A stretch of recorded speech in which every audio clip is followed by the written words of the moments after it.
को वेद समझते हो, ये साइंस बुक है। आप जिनको पुराण समझते हो, ये पूरा का पूरा विज्ञान भरा पड़ा है। बहुत से लोगों ने, विदेशियों ने रिसर्च किया, उन्होंने बताया, आपकी चीजों पे उन्होंने रिसर्च किया और आपको बताया। जैसे उदाहरण देता हूं कि ऋग्वेद के बहुत से श्लोक ऐसे हैं जो आपके जीवन को आमूल रूप से परिवर्तित करने की ताकत रखते हैं, भौतिक तरीके से। यानी रंग को भी धन देने की शक्ति है, यूं समझें तो वो पूरा का पूरा फार्मूला है।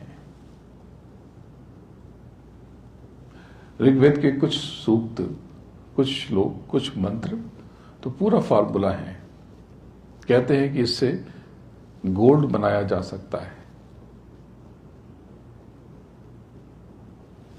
जैसे ओम तामा अवजात वेदो लक्ष्मण पगानी मैशा विरंडम विंध्यम गामशु पुरुषानाम, कहते हैं कि इससे लेड से, इससे कॉपर से गोल्ड बनाने का फार्मूला छिपा हुआ है। कांसुस्मिता विरंडम प्राकाराम पद्मिता पद्मनाम ताम्य उपवेश, कहते हैं इसको, इससे लेड से गोल्ड बनाने का फार्मूला है। चंद्राम प्रवासाम यशा ज्वलंती श्याम लोके जैव जुष्टा मुदाराम ताम पद्मनीम शरण प्रपत्ति लक्ष्मी मेरा शतान। कहते हैं कि इससे सिल्वर से गोल्ड बनाने का फार्मूला है। मार्कंडेय पुराण के बहुत सारे श्लोक गजब की शक्ति रखते हैं, वो सूक्ष्म को विराट बनाने की ताकत रखते हैं। न्यूक्लियर बम से भी ज्यादा शक्ति उन मंत्रों में है। उनके 700 श्लोक की पहचान की गई, जिनको आप बोलचाल में शक्ति का स्रोत कहते हो, चंडी पाठ कहते हो, देवी पाठ कहते हो। हमारा हिंदुइज्म अद्भुत है। कभी हिंदुइज्म पे बात करेंगे तो आपके रोम रोम खड़े हो जाएंगे। मैं किसी का विरोध नहीं करता, उनमें जो अच्छी बात है मैं बिल्कुल, जैसे कि मैंने बताया कि हम जिसको पूर्ण ब्रह्म कहते हैं वो उसको हक कहते हैं। मुझे कोई मिले, उन्होंने कहा कि अरे आपके यहां तो बहुत देवी देवता हैं। मैंने कहा आप क्या भी हैं? बोले नहीं, हमारे यहां तो केवल एक अल्लाह है। मैंने कहा बहुत अच्छी बात है, पर आपकी जानकारी कम है। मैंने उनसे पूछा कि आपके यहां पर नासूत किसको कहते हैं, तो उनको तो पता नहीं था। उनके जो मुर्शिद लोगों से पूछा तो उन्होंने बताया, बोले कि आपने पूछा था उस दिन नासूत, तो नासूत जो रूहों को जिसमें डालता है। हमने कहा हम उसको ब्रह्मा कहते हैं। बोले फरिश्ता है। मैंने बिल्कुल, आपके जो फरिश्ते हैं जिसको आप नासूत कहते हो, हम उसको ब्रह्मा कहते हैं। मैंने पूछा कि कलकूत ये कौन है? बोले कलकूत तो हमारे यहां मलकूत है। हमने कहा मलकूत तो कलकूत उन्हीं को कहते हैं, क्या किसको कहते हैं? तो उन्होंने विचार किया और पता किया, पूछा, पढ़ा लिखा, मुझे बताया कि ये पूरी अरेंजमेंट देखते हैं कैसे हम ठीक ठाक रहें। ये सब बहुत से फरिश्ते इनके कंट्रोल में हैं, इनके नीचे हैं। मैंने कहा हम इनको विष्णु कहते हैं। मैंने उनसे पूछा कि जबरूद किसको कहते हैं? बोले जबरूद जिसको, जो रूहों को जिस्म से निकालता है। हमने कहा हम उसको शिव कहते हैं। किसी विषय का न होना, पता न होना, उस विषय को कमजोर थोड़ी करता है। आपका ज्ञान कम है हिंदुइज्म पे। हिंदुत्व तो ऐसी अद्भुत अवधारणा है, मैं आपको बताऊं तो आप हैरान हो जाओगे। ये जो नवरात्रि है, नवरात्रि का ठीक से अगर आपने पालन अनुपालन कर लिया, अपने भीतर के चक्रों को, ये 9 दिन में आप 7 चक्रों पे काम कर सकते हैं। मैं बताते हुए आ रहा हूं कि नॉर्थ इंडिया में नवरात्रि पर देवी के आगे जौ बो देते हैं। आप लोगों को भी शायद पता हो, कुछ लोगों को। वो जवार लंबी लंबी फलियां निकल जाती हैं और 10वें दिन दशहरे पे काट करके उसे कान के किनारे पे ऐसे ऐसे लगाते हैं। आपको पता है वो क्या है? अगर आपने रोज एक एक मुट्ठी जौ बोना शुरू कर दिया और 10वें दिन के बाद 11वें दिन उसे काट करके उसका रस पीना शुरू कर दिया, तो योग, हमारा आयुर्वेद कहता है, ये 5वां वेद है आयुर्वेद, 4 वेद के बाद ये 5वां वेद है आयुर्वेद। ये कहता है कि इससे असाध्य रोगों का इलाज हो सकता है, यानी कैंसर तक के मरीजों को इससे आराम हो सकता है। और अगर नियमित रूप से पिया जाए, इससे भी शरीर बहुत मजबूत हो जाता है। मैंने कोविड के समय, पेंडेमिक के समय बहुत लोगों को पिलाया और जाते जाते लोग वापस चले आए। ये हमारा धर्म है। जो नहीं जानते, मैं जरूर चाहता हूं कि, मैं बहुत भावुक हुआ कि इस मंदिर में इतनी शिक्षा दी जाती है। हिंदुइज्म बताएं, ये पूरी विचारधारा है, सब कुछ है इसमें। आप जो करना चाहते हैं सब कुछ है इसमें। अगर आपको जगत चाहिए तो भी इसमें है, और अगर आपको प्रभु को पाना है, यानी अपने मूल उद्देश्य और लक्ष्य की प्राप्ति करनी है, तो भी वो मार्ग इसी से जाता है। घर में झगड़े बहुत हो रहे हैं, आप मंदिर में आरती करते हैं, कपूर जलाते हैं, कर्पूर गौरम करुणावतार, आप 2 लौंग रख करके जला दीजिए, घर में झगड़ों में कमी हो जाएगी। धंधा नहीं चल रहा, कपूर के ऊपर लौंग रख के जला दीजिए। बहुत तनाव हो गया है, लौंग रख के जला दीजिए। इससे क्या होता है? ये हमारा हिंदुइज्म बताता है कि ये बहुत कमाल की चीज है। ये जो लौंग है ना, क्लोव, आपने देखा होगा दांतों के दर्द में आपने इस्तेमाल किया होगा। बहुत से इंडिया में भी जो पेस्ट बनते हैं, टूथपेस्ट बनते हैं, उसमें इस्तेमाल किया जाता है। कहते हैं कि इससे दर्द कम हो जाता है। तो दर्द कम हो जाता है मतलब कैसे कम हो जाता है? दरअसल ये क्लोव लोकल एनेस्थीसिया है। लोकल एनेस्थीसिया यानी दर्द तो वहीं पे है, दर्द का एहसास कुछ समय के लिए बंद हो गया। इसी प्रकार से घर में तनाव हो गया तो आपने क्लोव की महक फैला दी, तो इसने उस तनाव से आपका ध्यान बटा दिया, लोकल एनेस्थीसिया की तरह काम किया इसने। अब आपके दिमाग में थोड़ी शांति हो गई, जो चुभ रही है बातें, एहसास, अब ये दब गई। ये सब बातें मैं आपको बता तो रहा हूं, लेकिन ये मेरा इन चीजों से कोई सरोकार नहीं है, ये मेरा मुख्य लक्ष्य नहीं है। तो मैं आपको क्यों बता रहा हूं? ये तो मैं केवल आपको जोड़ रहा हूं धर्म से। हमारा धर्म और हमारा मार्ग और शब्द योग ये इतना विलक्षण है, ये तो सिर्फ जोड़ने के लिए आपको बताया। अभी तो ऐसी ऐसी चीजें बता दूं कि आप हैरान रह जाएंगे। कोई जरूरत नहीं है आपको तनाव में रहने की, आपको सिर्फ हिंदुइज्म को फॉलो करना है और शब्द योग का मार्ग पकड़ना है।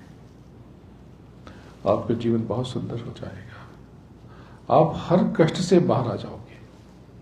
कोशिश तो करो, आप बहुत शक्तिशाली हो, बस आपको पता हो जाए। एक बहुत सुंदर कथा आप सबने सुनी होगी। प्रभु श्री राम ने जामवंत जी को कहा कि जाओ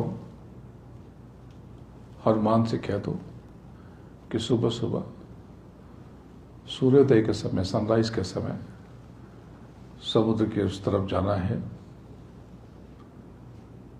लंका, और सीता मां का पता लगाना है। जामवंत जी बहुत गंभीर थे, वो रीछ थे।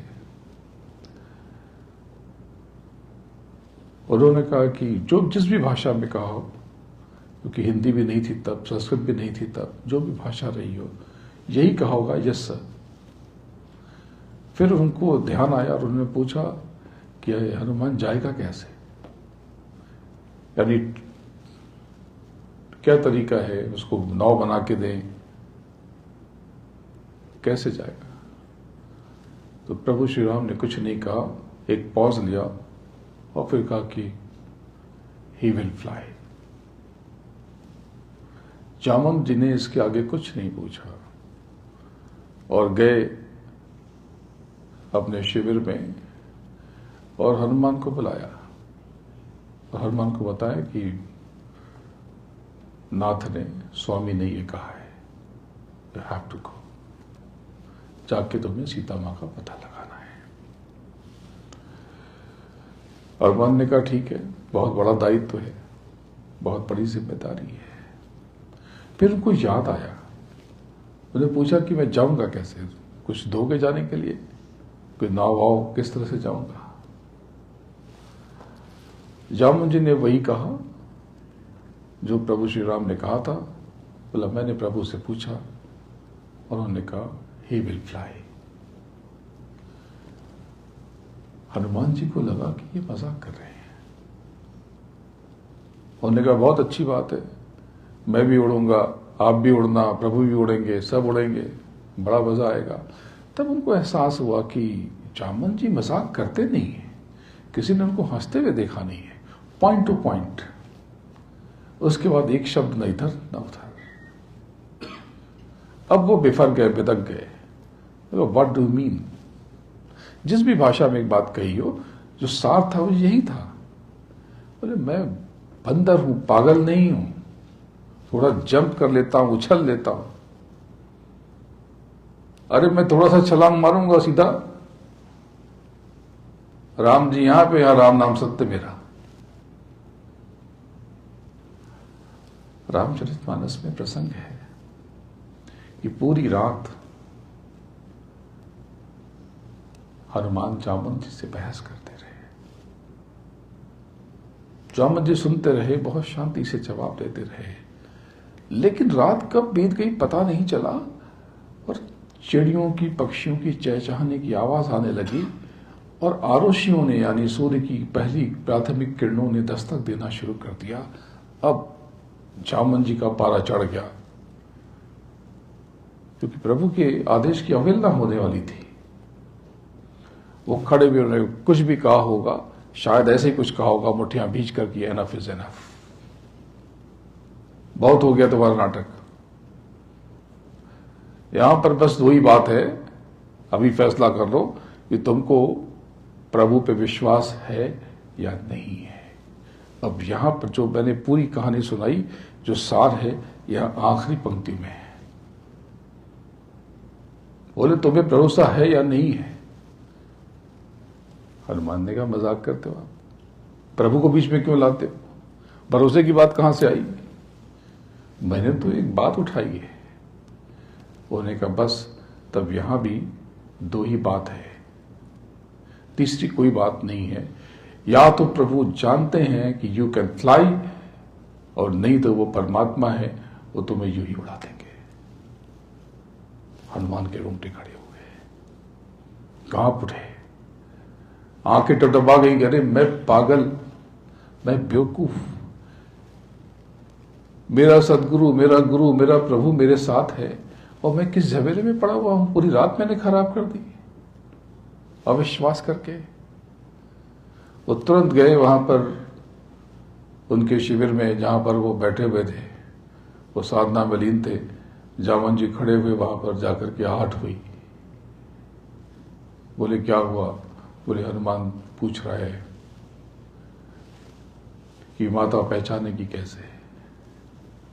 तब उन्होंने अपनी मुद्रिका निकाली और हनुमान को दिया।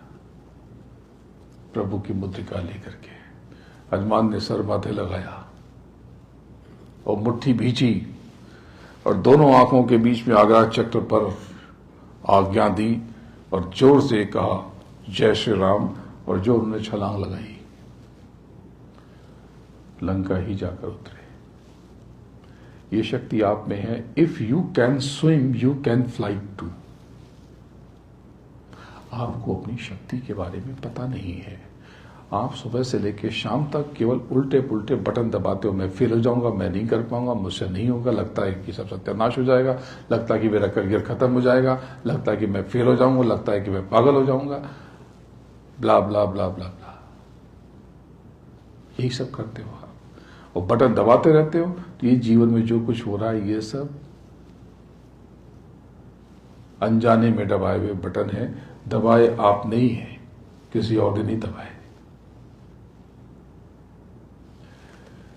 तो आज शब्द योग का हम अभ्यास करेंगे। शब्द योग यानी स्वयं को जानने की क्रिया प्रक्रिया, क्योंकि स्वयं में ही प्रभु रहते हैं, प्रभु वास निवास करते हैं। शब्द योग में हमें यह समझना है कि हमारे पास ये जो दो आंख है, इसके अलावा भी एक आंख है। ये जो कान है, इसके अलावा भी एक कान है। और ये जो दो नाक है, दो नासिकाएं, इसके अलावा भी एक नाक है। आपकी आत्मा की आंख, नाक और कान।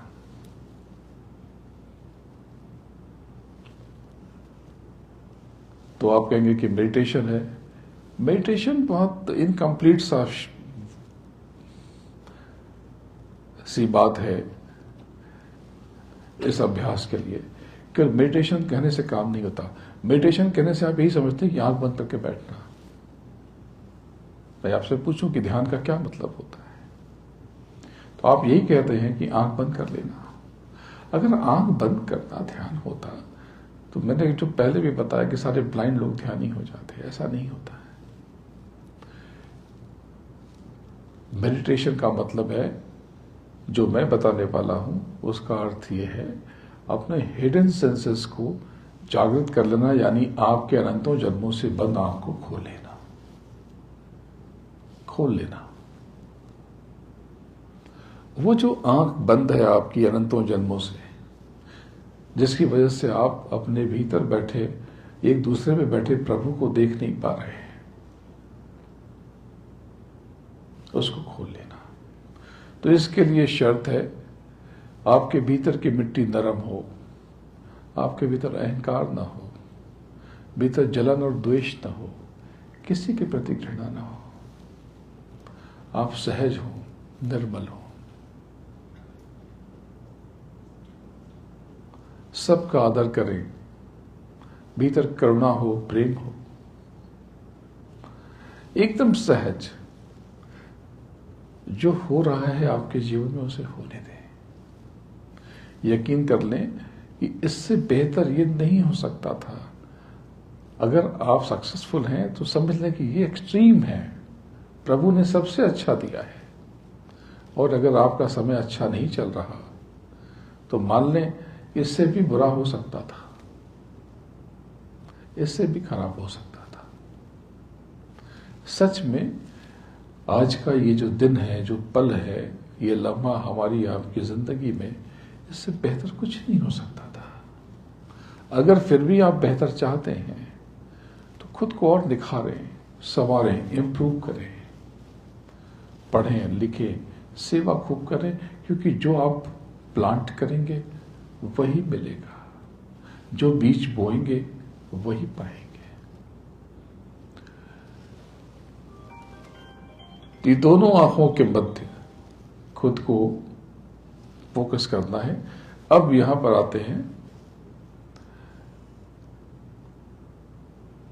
शब्द योग की टेक्निक पर। इसके 3 हिस्से हैं, सिमरन, ध्यान और भजन। सिमरन तो ठीक है, ध्यान आंख बंद करना जो आप समझते हैं, जो कि सही नहीं है, अब इसको मैं करेक्ट करता हूं। और भजन मतलब कि ये गाना गाना नहीं, भजन यानी उस अनहद नाद को सुनना, उन ब्रह्मांडीय ध्वनियों को सुनना, प्रभु की आवाज को, स्वर को, उसकी वाणी को जो आकाश मंडल में व्याप्त है, उसको सुनना। साइंस भी कहती है कि आपके मुख से जो भी शब्द निकले ये सब ऊपर हैं, खत्म नहीं होते।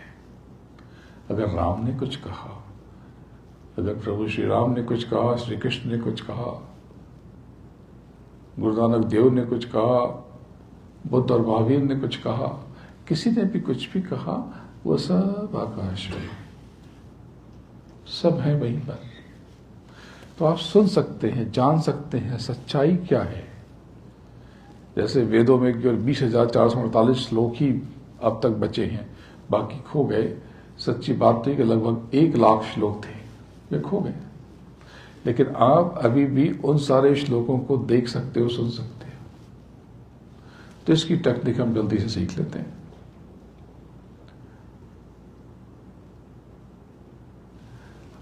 ये केवल प्रभु की प्राप्ति का रास्ता नहीं है। जो बच्चे, छोटे बच्चे एजुकेशन में कमाल कर देंगे, ये आपको एक पॉइंट पर ले जाएगा, आपको शार्प कर देगा। जैसे मान लो ये मेटल का पीस है, तो क्या आप इससे ये कारपेट कट कर सकते हो? नहीं। वाई? कहेंगे शार्प नहीं है। What is meaning of sharpness? मतलब ये कि इसके वेट की और हमारी शक्ति, ताकत की सारी ऊर्जा इतने सारे एरिया पे बट जाती है।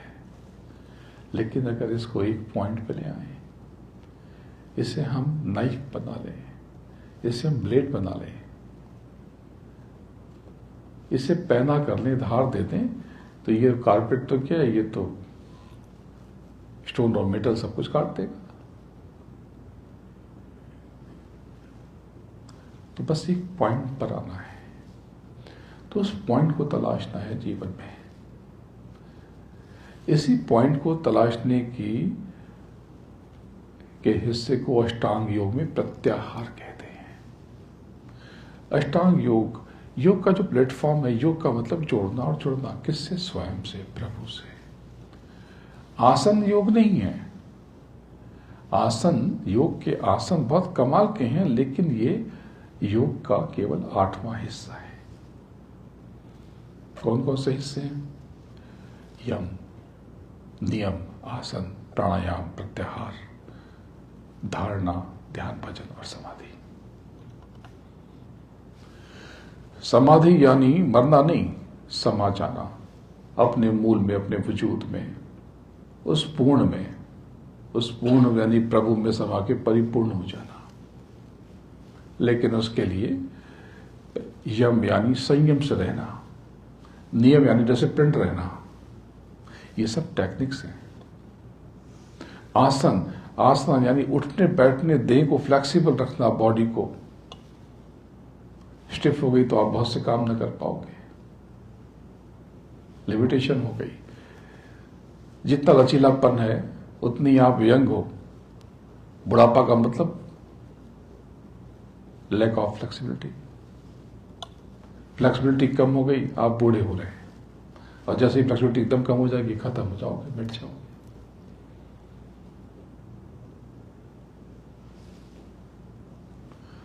आसन, यम, नियम, आसन, प्राणायाम।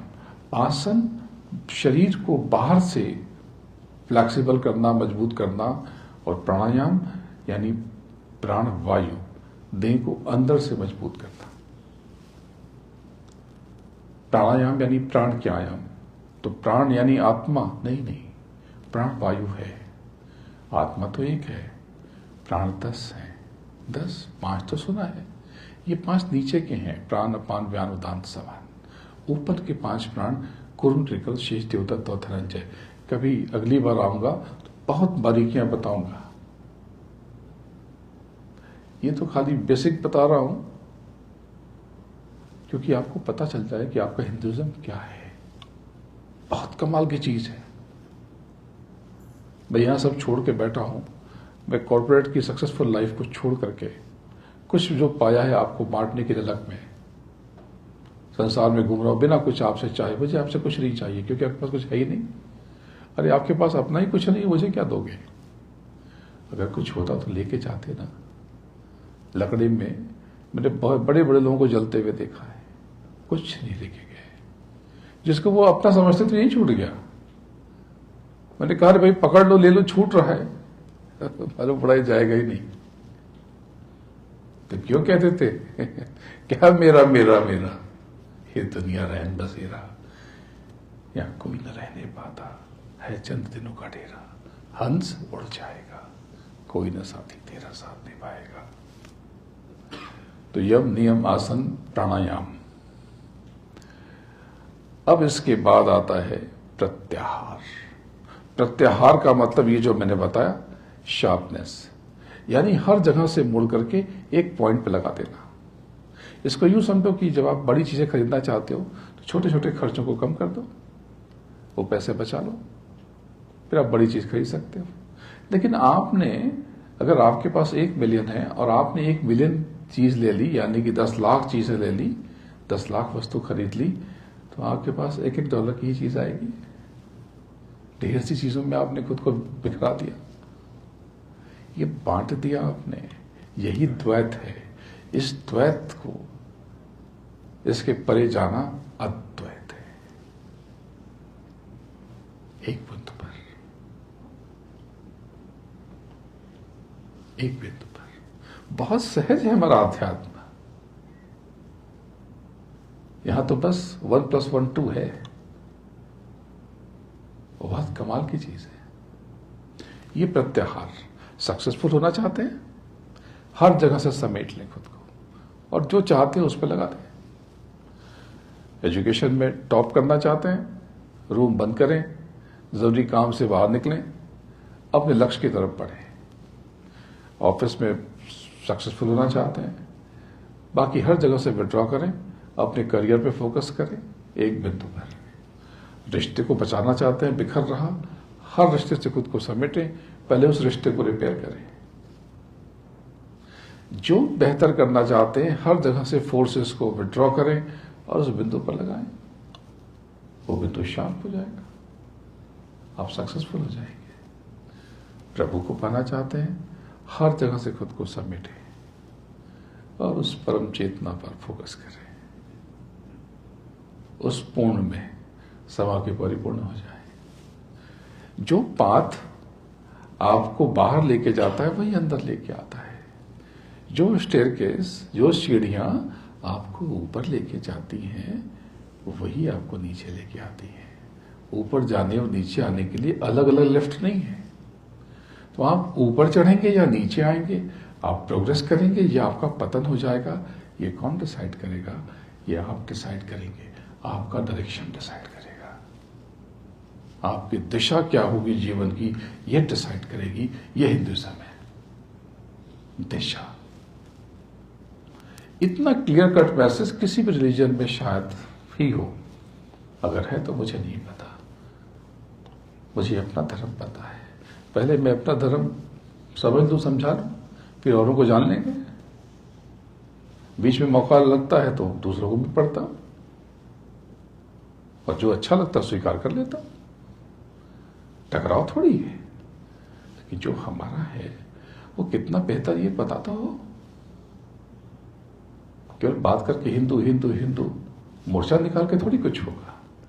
ऐसी शार्पनेस, ऐसी व्याख्या हिंदुइज्म की फैला दो आप कि लोग गदगद हो जाएं। अरे ये तो हिंदुइज्म हम तो जानते ही नहीं थे। सच में हिंदुइज्म में जो है वो फ्रेग्रेंस, वो एसेंस मुझे किसी में दिखी नहीं। ये तो मैं उसको सैल्यूट कर लूं। अभी तो यम नियम आसन प्राणायाम प्रत्याहार। अब बहुत इंपॉर्टेंट चीज है, यहां से चीजें बदलेंगी, दैट इज धारणा। धारण करना। जो चीज धारोगे वो हो जाओगे और वो पालोगे। प्रत्याहार जब आपने शार्प किया, अब धारण, अब आपने गोल सेट किया। अभी तक तैयारी किया आपने, लेफ्ट राइट की एक्सरसाइज की, मेडिटेशन किया, ये सब किया, खुद को तैयार किया बड़े मैच के लिए। अभी एक मैच आपने कल जीता, वर्ल्ड कप, तो इसकी तैयारी बहुत समय से चली। तो अब तैयार हो गए, अब गोल सेट किया। अब ये गोल पॉइंट, इसके बाद फायर होगा। दैट इज धारणा। किसी को गलत मत समझो। बुरा जो देखन मैं चला, बुरा न देखा बुरा न मिलया कोई, अपने भीतर देखा तो मुझसे बुरा न कोई। ये ब्लॉक्स हैं, ये अवरोध हैं, ये आपको आपके पथ से भ्रमित कर देंगे, गिरा देंगे। वे शब्द योग कब बताएंगे? ये तैयारी कर रहा हूं। तैयारी नहीं होगी मैं केवल आपको दे दूं कि ये लो डंबल और ये लो ये मशीन और ये बेंच प्रेस करो, आपका तो हाथ पे टूट जाएगा।